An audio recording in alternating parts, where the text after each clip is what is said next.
السلام علیکم.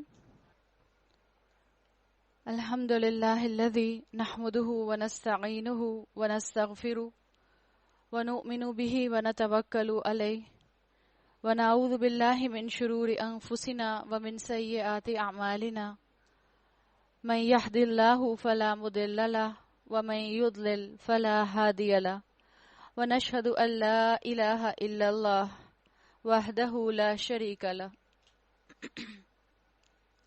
ونشهد أن محمدا عبده ورسوله أما بعد فأعوذ بالله من الشيطان الرجيم بسم الله الرحمن الرحيم رب اشرح لي صدري ويسر لي أمري واحلل عقدة من لساني يفقهوا قولي اللهم ثبتنا عند الموت بلا إله إلا الله.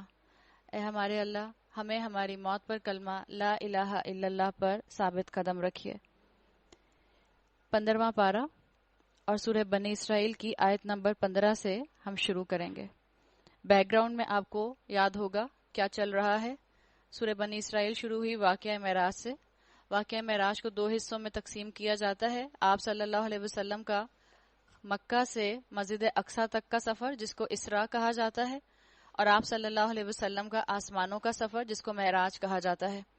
سورہ بنی اسرائیل کے اندر آپ صلی اللہ علیہ وسلم کے زمینی سفر یعنی اسراء کا تذکرہ آتا ہے، اور ہم نے بات کی تھی کہ اللہ تعالیٰ نے رسول اللہ صلی اللہ علیہ وسلم کو اس میں جنت اور دوزخ کے مشاہدات کرائے، اور اللہ ہم کلام ہوا رسول اللہ صلی اللہ علیہ وسلم سے.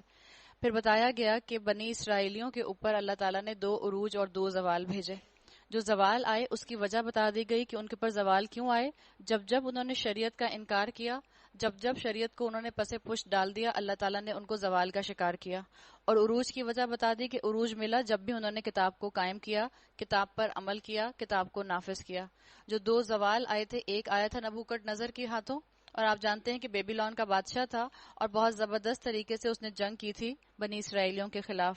جو دوسرا زوال آیا تھا وہ رومن جنرل ٹائٹس کے تھرو آیا تھا، اور اس نے ہیکل کی اینٹ سے اینٹ بجا دی تھی. اور آپ کو معلوم ہے کہ آج بھی ان کی بس اس ٹیمپل آف سولومن کی ویلنگ وال ایک ہی رہ گئی ہے. آج بھی اسی کی دیوار کے ساتھ کھڑے ہو کر وہ اپنی عبادت کرتے ہیں، گریہ زاری کرتے ہیں. تو اللہ تعالیٰ نے بتایا کہ کس طرح سے اللہ نے ان کو تباہی کا شکار کیا جب انہوں نے اللہ کی نافرمانی کی. اور آپ کو معلوم ہوگا کہ یہ جنرل رومن ٹائٹس جو تھا، اس نے فلسطین سے بنی اسرائیلیوں کو نکال دیا تھا، اور تقریباً 600 سال تک یہ فلسطین میں دوبارہ انٹر نہیں ہو سکے. جب تاریخ بتاتی ہے کہ جب حضرت عمر رضی اللہ عنہ کا دور تھا، اس وقت ان کو فلسطین میں آنے کی اجازت دی گئی. تو اللہ تعالیٰ نے جب بنی اسرائیلیوں کے عروج اور زوال کا ذکر کیا، پھر دن رات کا ذکر کیا، اور بتا دیا کہ ہر دن کے بعد رات آتی ہے، اور اگر رات ہے تو تم نا امید نہ ہو، دن ضرور آئے گا. تاکہ مسلمان امت جن پر آج زوال ہے، جو امت اس وقت سو رہی ہے، جو امت اس وقت غافل ہے، اس کو احساس ہو جائے کہ اس نے بھی اپنے لیے کوئی اچھے کام کرنے ہیں تاکہ دوبارہ سے عروج کو حاصل کر سکے. آج مسلمان امت کے اندر برین ڈرین ہے. ہمارا سارا ینگ کراؤڈ جو ہے وہ باہر جا رہا ہے، اور باہر جا کر کتنے بچے اپنے ایمان پر قائم رہتے ہیں، کتنے تقوی پر قائم رہتے ہیں، ہم اچھی طرح جانتے ہیں. اللہ چند کو بچا کے رکھتا ہے، باقی زیادہ تر تو اسی رو میں بہہ جاتے ہیں. تو اللہ تعالیٰ نے بتا دیا کہ مسلمانوں کے اوپر بھی اگر عروج آئے گا تو محنت کی جا سکتی ہے. مسلمانوں کی زندگیوں میں جب قرآن کا اور سنت کا نور چمکے گا تو دوبارہ سے مسلمان اپلفٹ ہو جائیں گے. اور اللہ نے آگے بتا دیا کہ ہر انسان کے جو نامہ اعمال ہیں وہ اس کی گردن میں لٹک رہے ہیں. کوئی دن منحوس نہیں ہوتا، کوئی رنگ منحوس نہیں ہوتا. اللہ نے کہہ دیا اصل برکت ہوتی ہے نیکیوں کی، اور اصل نحوست ہوتی ہے گناہوں کی. آیت نمبر 15 میں آتا ہے من اہتدی فانما یہتدی لنفسہ ومن ضل فانما یضل علیہا ولا تزر وازرۃ وزر اخری وما كنا معذبین حتی نبعث رسولا. جو کوئی راہ راست اختیار کرے اس کی راست روی اس کے اپنے لیے مفید ہے، اور جو گمراہ ہو اس کی گمراہی کا وبال اسی پر ہے. کوئی بوجھ اٹھانے والا دوسرے کا بوجھ نہ اٹھائے گا. بتا دیا گیا کہ انڈیویجول اکاؤنٹیبلٹی ہوگی، اور ہم عذاب دینے والے نہیں ہیں جب تک کہ لوگوں کو حق و باطل کا فرق سمجھانے کے لیے ایک پیغمبر نہ بھیج دیں. جب ہم کسی بستی کو ہلاک کرنے کا ارادہ کرتے ہیں تو اس کے خوشحال لوگوں کو حکم دیتے ہیں اور وہ اس میں نافرمانیاں کرنے لگتے ہیں. خوشحال لوگوں کو حکم دیتے ہیں، کیا مطلب ہے؟ اللہ معاشرے کے اندر جو بگاڑ لاتا ہے وہ کس کے تھرو لاتا ہے؟ ایلیٹ کے تھرو لاتا ہے. اس لیے کہ جب ایلیٹ بگڑتے ہیں اور وہ اپنی نعمتوں کے مس یوز کی وجہ سے بگڑتے ہیں، کافروں کی نقالیاں کرتے ہیں، جب ان کی ساری لائلٹیز کافروں کے ساتھ ہو جاتی ہیں، تو جس ڈگر پر وہ چلتے ہیں معاشرہ بھی اسی ڈگر پر چلنا شروع کر دیتا ہے. تو اس لیے یہاں کہا گیا کہ ہر کوئی اپنی اپنی اکاؤنٹیبلٹی کرے. حضرت عمر رضی اللہ عنہ کہا کرتے تھے حاسبو قبل ان تحاسبو، اپنا حساب لو اس سے قبل کہ تمہارا حساب لیا جائے. تو بتا دیا گیا کہ عذاب کا فیصلہ اس وقت چسپاں ہوتا ہے جب بستی کی بستیاں پوری کی پوری گناہوں میں انوالو ہو جاتے ہیں. تب عذاب کا فیصلہ اس بستی پر چسپاں ہو جاتا ہے اور ہم اسے برباد کر کے رکھ دیتے ہیں. مترفین کے ذریعے، ملا کے ذریعے، سرداروں کے ذریعے، ایلیٹ کے ذریعے جب گناہ پھیلتے ہیں. دیکھ لو کتنی ہی نسلیں ہیں جو نوح کے بعد ہمارے حکم سے ہلاک ہوئیں. تیرا رب اپنے بندوں کے گناہوں سے پوری طرح باخبر ہے اور سب کچھ دیکھ رہا ہے. جو کوئی اس دنیا میں جلدی حاصل ہونے والے فائدوں کا خواہش مند ہو، من کان یرید العاجلہ عجلنا لہ فیہا ما نشاء لمن نرید. جو کوئی جلدی کا فائدہ مند کا خواہش، جو کوئی جلدی نعمتوں کے لینے کا خواہش مند ہوگا، اسے ہم یہی دے دیتے ہیں جو کچھ بھی اسے دینا چاہیں.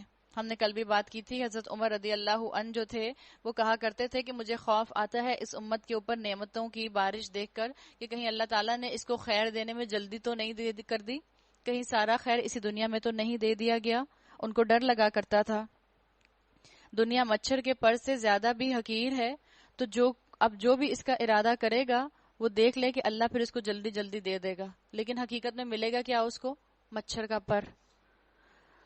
پھر اس کے مقسوم میں جہنم لکھ دیتے ہیں جسے وہ تاپے گا ملامت زدہ اور رحمت سے محروم ہو کر. اور جو آخرت کا خواہش مند ہو، آخرت کا خواہش مند انسان کیسے ہوتا ہے؟ آخرت کا خواہش مند انسان ہوتا ہے آخرت کا ارادہ کر کے، اس ارادے پر عمل کر کے، پھر اس کی خواہش مندی ظاہر ہوتی ہے. اور اس کے لیے صحیح کرے جیسی کہ اس کے لیے صحیح کرنی چاہیے، اور ہو وہ مومن تو ایسے ہر شخص کی صحیح مشکور ہوگی. ان کو بھی اور ان کو بھی دونوں فریقوں کو ہم دنیا میں سامان زیست دیے جا رہے ہیں. یعنی جو دنیا کا طلبگار ہے اللہ اس کو بھی دے رہا ہے، جو آخرت کا طلبگار ہے اللہ اس کو بھی دے رہا ہے. دو کیٹیگریز بتا دی گئیں، ایک کو صرف دنیا ملے گی، ایک کو دنیا بھی ملے گی. یعنی جو آخرت مانگے گا اللہ اسے دنیا چھینے گا نہیں، اللہ آخرت اس کو بھی دے گا. تو بہتر ہے کہ انسان اپنی آخرت کے لیے کانشیس ہو جائے، اپنی دنیا کو چھوڑ دے. دنیا خود بخود اللہ تعالیٰ دیتے جائیں گے، جو نصیب اور تقدیر میں ہوگی وہ دنیا مل کر رہے گی. مگر دیکھ لو دنیا ہی میں ہم نے ایک گروہ کو دوسرے گروہ پر کیسی فضیلت دے رکھی ہے، اور آخرت میں اس کے درجے اور بھی زیادہ ہوں گے اور اس کی فضیلت اس سے بھی زیادہ بڑھ چڑھ کر ہوگی.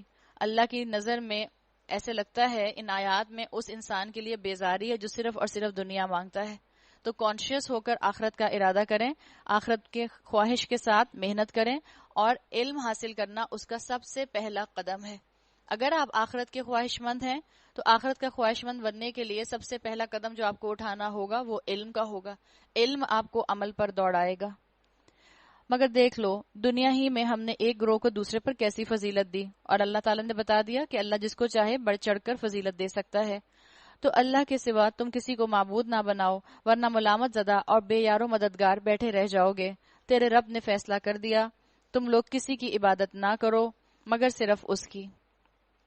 یہ جو آیت نمبر 23 سے معاملہ شروع ہو رہا ہے یہ سمجھ لیں، اس کو اسکالرز کہتے ہیں کہ یہ تورات میں جو 10 کمانڈمنٹس آئے تھے جو موسیٰ علیہ السلام کو دیے گئے تھے، یہ اس کا قرآنک ورژن ہے، اس کی قرآنک شکل ہیں جو آپ کو یہاں پر آیت نمبر 23 سے شروع ہوتے ہوئے مل رہے ہیں.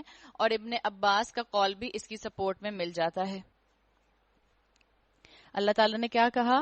وَقَضَىٰ رَبُّكَ أَلَّا تَعْبُدُوا إِلَّا إِيَّاهُ وَبِالْوَالِدَيْنِ إِحْسَانًا إِمَّا يَبْلُغَنَّ عِندَكَ الْكِبَرَ أَحَدُهُمَا أَوْ كِلَاهُمَا فَلَا تَقُل لَّهُمَا أُفٍّ وَلَا تَنْهَرْهُمَا وَقُل لَّهُمَا قَوْلًا كَرِيمًا.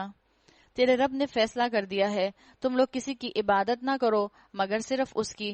والدین کے ساتھ نیک سلوک کرو. اگر تمہارے پاس ان میں سے کوئی ایک یا دونوں بوڑھے ہو کر رہیں تو انہیں اف تک نہ کہو.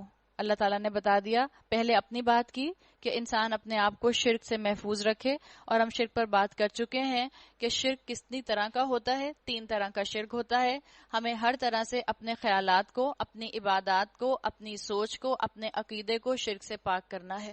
ساری امیدیں اللہ سے، ساری اپروچ اللہ سے کر کے ہم نے دعاؤں کا جو سلسلہ بنانا ہے وہ اللہ کے ساتھ بنانا ہے.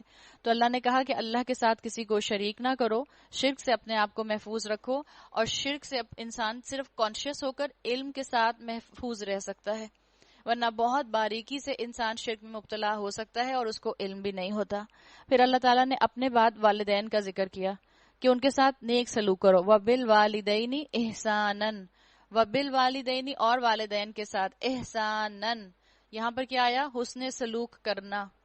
یہ نہیں آیا امر، نہیں آیا حکم، نہیں آیا یہاں پر فعل امر، نہیں آیا کمانڈ، نہیں آئی، بلکہ یہاں پر ایک اسم کی شکل آئی.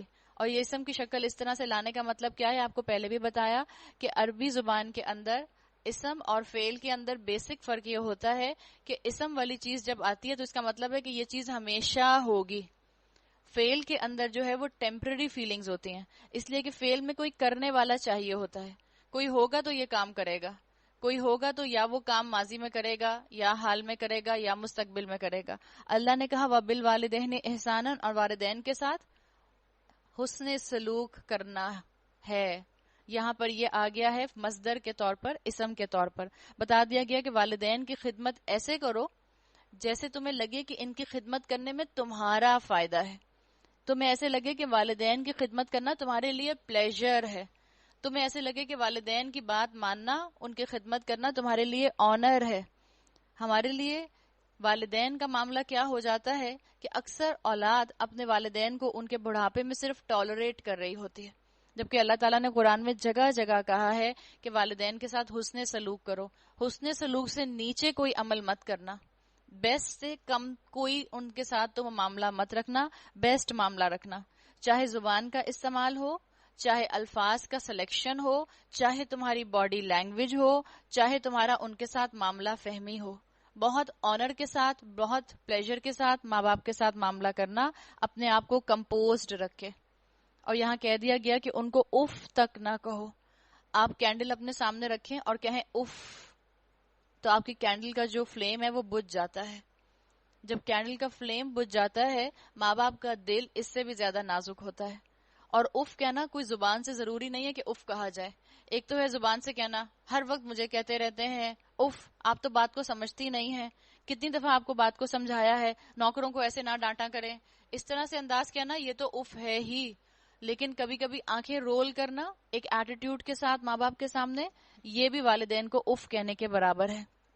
اور والدین جو ہوتے ہیں وہ اولاد کے چہرے کا تاثر سمجھ جاتے ہیں. آپ یعقوب علیہ السلام کے قصے کو ذہن میں لے آئیے، اس کو دہرا لیجئے کہ اکیلے غم منا رہے تھے، پھر بھی ان کے بچے اس کے اوپر بھی ان کے اوپر طنز کی بارش کرتے تھے کہ آپ تو یوسف کو ہی یاد کرتے رہیں گے، آپ تو یوسف کی ہی فکر کرتے رہیں گے. تو اللہ تعالیٰ نے بتا دیا یہاں پر کہ والدین کے ساتھ اپنا معاملہ حسن سلوک کا رکھو، اپنے چہرے سے بھی ان کو تم کبھی ہرٹ کرنے کی کوشش نہ کرنا. اگر تمہارے پاس ان میں سے کوئی ایک یا دونوں بوڑھے ہو کر رہیں تو انہیں اف تک نہ کہنا. اور آپ نے وہ آپ صلی اللہ علیہ وسلم کی حدیث سنی ہوگی جس کا مفہوم آتا ہے کہ رسول اللہ صلی اللہ علیہ وسلم نے ایک مرتبہ 3 مرتبہ آمین کہا. جب صحابہ نے پوچھا کہ آپ نے آمین کیوں کہا، تو اللہ کے رسول صلی اللہ علیہ وسلم نے بتایا کہ جبرائیل علیہ السلام آئے تھے اور انہوں نے 3 لوگوں کے خلاف دعا کی، میں نے اس پر آمین کہا. ان 3 لوگوں میں سے ایک وہ تھا جس نے اپنے والدین کو بڑھاپے میں پایا اور ان کی خدمت کر کے جنت نہ کما سکا. تو جبرائیل علیہ السلام نے اس کے خلاف دعا کی اور اللہ کے رسول نے اس کے اوپر آمین کہا. تو دعا کرنے والے جبرائیل علیہ السلام ہو اور آمین کہنے والے رسول اللہ صلی اللہ علیہ وسلم ہو، تو بتائیں ایسے انسان کی نجات کیسے ہو سکتی ہے؟ نہ انہیں جھڑک کر جواب دو، بلکہ ان سے احترام کے ساتھ بات کرو. جیسے جھڑک کے جواب دو کے اندر کیا آتا ہے؟ آج جب اولاد کو والدین دین پر چلنے کے لیے کہتے ہیں تو اولاد کہتی ہے خود تو سارے مزے کر لیے، ہمیں تو کچھ کرنے نہیں دیتے. آپ کی البمز نکال نکال کے پھر آپ کو دکھاتے ہیں، آپ نے تو اس طرح بھی زندگی گزار لی، آپ نے تو یہ ڈریسنگ بھی کر لی، آپ نے تو یہ مزے بھی کر لیے، آپ تو یہ کیا کرتی تھی، ہم تو یہ بھی نہیں کر سکتے. تو اللہ تعالیٰ نے کیا کہا؟ ایسی سب اولادوں کو والدین کو جھڑک کر جواب نہ دو. یا سب خواتین جب ان کو پتہ چلتا ہے کہ معاشرے کے اندر کون سی غیر اسلامی رسومات ہیں، کون سی بدعات ہیں، اور اگر ماں باپ وہ کرتے ہوئے نظر آتے ہیں، اور خاص طور پر ماں کے ساتھ ہمارا معاملہ یہ ہوتا ہے کہ باپ کے ساتھ تو پھر بھی تھوڑا ہمارا ڈسٹنس اور لحاظ رہ جاتا ہے، ماں کو ہم لوگ بہت بری طرح ٹریٹ کرتے ہیں. امی آپ تو مانتی نہیں ہیں، آپ کو تو سمجھ ہی نہیں آتی، آپ کو کہا ہے یہ بدعت ہے، اس کو نہیں مانے. یہ انداز نہیں ہے. ایسے وہ اور زیادہ ڈیفینسو موڈ پر چلی جائیں گی. محبت کے ساتھ سمجھائیں، اور آپ کا کام ہے کہتے جانا. آپ کی ذمہ داری یہ نہیں ہے کہ آپ ان کا عمل بدل کر رکھ دیں. آپ کا کام ہے کہنا. یاد رکھیں ہم ماں باپ کی تربیت نہیں کر سکتے. اولادوں کی تربیت کر سکتے ہیں، ماں باپ کی تربیت نہیں کر سکتے. تو کہا گیا کہ ان کے ساتھ احترام سے بات کرو، نرمی اور رحم کے ساتھ ان کے سامنے جھک کر رہو. یہ یہاں پر جو لفظ آیا ہے وَحْفِظْ لَهُمَا جَنَاحَ الذُّلِّ، جناح الذُّلِّ یہاں پر آتا ہے، ایک عربی زبان کا محاورہ ہے. جیسے اردو انگریزی میں محاورے استعمال ہوتے ہیں، ایڈیومیٹک فریزز استعمال ہوتے ہیں، اسی طرح یہ جناح الذُّلِّ یہ عربی زبان کا ایک محاورہ ہے. اپنے پروں کو جھکا کر رکھو رحمت کے، یعنی ان کے سامنے جو ہے اکڑ کر مت کھڑے ہونا.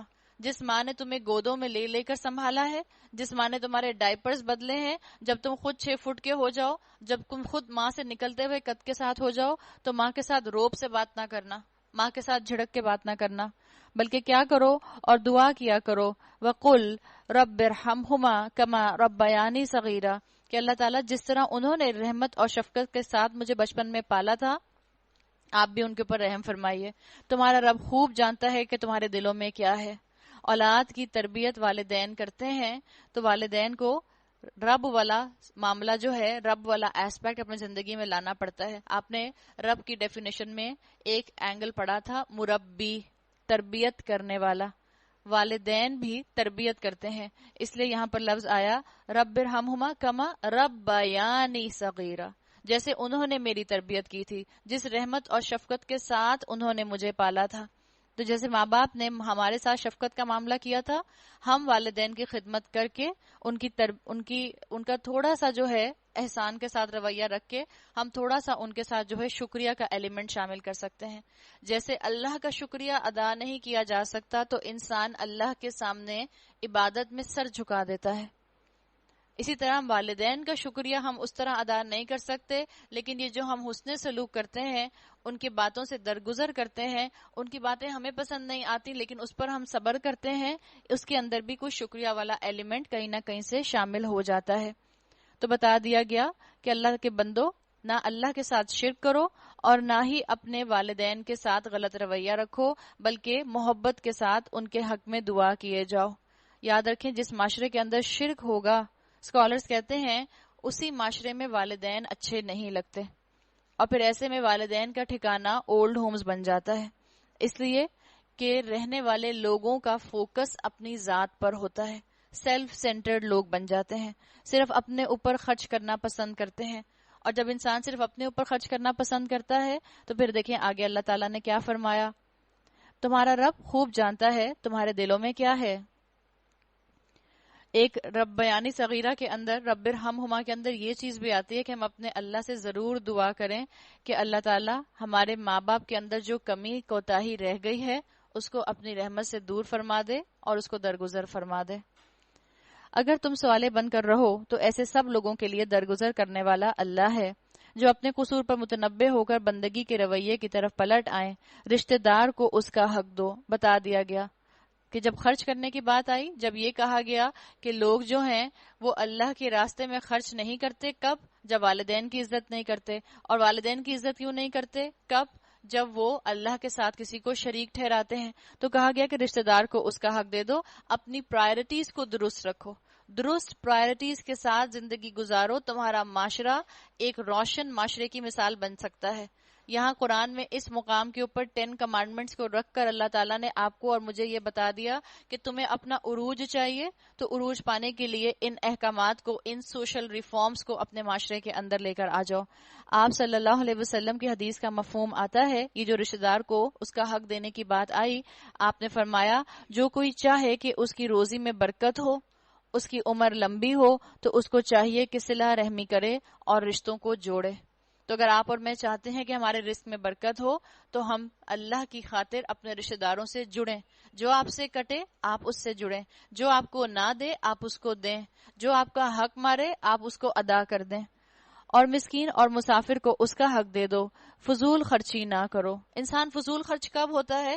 جب انسان سیلف سینٹرڈ ہوتا ہے، جب میں صرف اور صرف اپنی خواہشات پوری کرنے کی فکر میں رہوں گی تبھی مجھ سے جو ہے فضول خرچی ہوگی. اور کہہ دیا گیا آگے فضول خرچ لوگ شیطان کے بھائی ہیں اور شیطان اپنے رب کا ناشکرا ہے. اللہ تعالیٰ نے بتا دیا کہ فضول خرچی کرنے والوں کا جو معاملہ ہے وہ کیا ہوتا ہے. سب سے پہلا کہ فضول خرچ انسان دوسروں کا حق ادا نہیں کرتا، اس لیے کہ اس کو صرف اور صرف اپنی خواہشات پوری کرنی ہوتی ہیں، اس کو دکھاوا کرنا ہوتا ہے، اس کو اپنی جوانی کے اوپر، اپنے حسن کے اوپر پیسہ خرچ کرنا ہوتا ہے، اس کا سارا فوکس اپنی ذات پر ہوتا ہے اور اس وجہ سے وہ اپنے رشتہ داروں پر خرچ نہیں کرتا. اور جب اپنے رشتہ داروں پر خرچ نہیں کرتا مال ہونے کے باوجود تو پھر لوگ اس سے حسد کرنے لگ جاتے ہیں. انسان اپنے ارمان نکالنے کے لیے فضول خرچیاں کرتا ہے تو اللہ نے کہا فضول خرچ جو ہیں وہ شیطان کے بھائی ہیں اور شیطان اپنے رب کا ناشکرا ہے. اسکالرز کہتے ہیں اسلام میں کمفرٹ کی اجازت ہے، آسائش کی اجازت ہے. مثال کے طور پر اگر آپ نے اپنا بستر کمفرٹیبل لیا ہوا ہے، الحمدللہ آپ گناہ گار نہیں ہیں، جائز ہے، حلال ہے، آپ استعمال کریں. اور اس بستر پر سونے کے بعد جو آپ کو نیند سے بیدار ہونے کے بعد انرجی ملے، اس انرجی کو اللہ کی راہ میں خرچ کریں، اللہ کی فرما برداری میں خرچ کریں. تو اسلام میں کمفرٹ کی اجازت ہے، آسائش کی اجازت ہے. پھر اسکالرز کہتے ہیں کہ اسلام کے اندر ڈیکوریشن کی بھی اجازت ہے، آرائش کی بھی اجازت ہے. یعنی آپ اپنے گھر کو سجا بھی سکتے ہیں. جب آپ اپنے گھروں کو سجانے کے بعد ان کو اللہ کی فرما برداری کا سمبل بنائیں. آپ اپنے گھروں کو سجانے کے بعد اپنے گھروں کو دین کے لیے کھول دیں. آپ اپنے گھروں کو سجانے کے بعد ان میں رہ کر اللہ کی نافرمانی نہ کریں بلکہ ان گھروں میں رہ کر آپ کو اللہ یاد آ جائے. تو کہتے ہیں کہ کمفرٹ کی بھی اجازت ہے، آسائش کی بھی اجازت ہے، آرائش کی بھی اجازت ہے، ڈیکوریشن کی بھی اجازت ہے. کس چیز کی اسلام میں اجازت نہیں؟ نمائش کی اجازت نہیں ہے، فلانٹ کرنے کی اجازت نہیں ہے. اس لیے کہ جب فلانٹ کیا جاتا ہے، جب دکھاوا کیا جاتا ہے تو پھر انسان خوب خرچ کرتا ہے، اور جب انسان خوب خرچ کرتا ہے تو اسراف کرتا ہے، اور جب انسان اسراف کرتا ہے تو بتا دیا گیا کہ جو اسراف کرنے والے ہیں ان المبذرین کانوا اخوان الشیاطین، وہ تو شیطان کے بھائی ہیں. دیکھیں ایک ہوتا ہے اسراف جس کو ہم کہتے ہیں ضرورت کی چیز میں حد سے زیادہ بڑھ کر خرچ کرنا یا اپنی جیب سے بڑھ کر خرچ کرنا، اسراف کہلاتا ہے. اسراف کے مقابلے میں ایک اور ٹرم استعمال ہوتی ہے جس کے لیے یہاں مبذرین آئی، اور اس سے پہلی آیت میں آ گیا آیت نمبر 26 میں وَلَا تُبَذِّرْ تَبْذِيرًا. تبذیر کہتے ہیں صرف اور صرف دکھاوے کے لیے خرچ کرنا. اور تبذیر کا مظاہرہ ہمارے ہاں شادیوں کے اندر بے تحاشا نظر آتا ہے، بے تحاشا.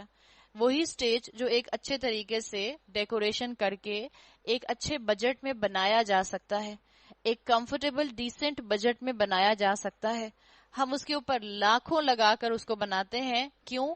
تاکہ جیسا میرے بیٹے کے ولیمے کا سٹیج بنے ایسا کبھی کسی کا نہ بنا ہو، سب لوگ واہ واہ کرتے ہوئے جائیں. تو اس کے اندر فلانٹ کرنے کا فیکٹر آ جاتا ہے. اگر ان سے یعنی جو فضول خرچ ہیں ان سے یعنی حاجت مند رشتہ دار، مسکینوں اور مسافروں سے تمہیں کترانا ہو تو اس بنا پر کہ ابھی تم اللہ کی اس رحمت کو جس کے تم امیدوار ہو تلاش کر رہے ہو. یعنی اگر تم نے ایسے رشتہ داروں کو جو ضرورت مند ہے ان کو اوائڈ ہی کرنا ہے تو ایک ہی صورت میں اوائڈ کر سکتے ہو کہ مثال کے طور پر ابھی خود تمہارے پاس اتنا مال نہیں ہے کہ تم ان کی مدد کر سکو، ورنہ مال ہوتے ہوئے ان کی مدد نہ کرنا اس کا کوئی ایکسکیوز نہیں ہے. اور اگر تمہارے پاس مال نہیں ہے تو کیا کرو؟ اللہ نے کہا انہیں نرم جواب دے دو، یعنی آرام سے ان کو سوری بول دو اور بتا دو کہ میرے پاس اس وقت نہیں ہے. ایک طریقہ یہ بھی ہوتا ہے سوری بولنے کا کہ میرے پاس آپ کو دینے کے لیے اس وقت کچھ نہیں ہے. ایک طریقہ یہ ہوتا ہے میرے پاس کچھ بھی نہیں ہے اس وقت. آپ سے کوئی آپ کا رشتہ دار جو آپ کے گھر ریگولر بیسس پر آتا ہے اور آپ اس کو جو ہے کچھ بھی مدد کرتی ہیں مہینے کی بیسس پر، 6 منتھس کی بیسس پر، کبھی وہ آپ کے پاس آئیں اور اس مہینے مثال کے طور پر آپ نے زیادہ شاپنگ کر لی، تب آپ کو خواہش یہ ہو رہی ہے کہ میں اس مہینے ان کو نہ دوں، تو یہ مت کہیں کہ میرے پاس پیسے نہیں ہیں.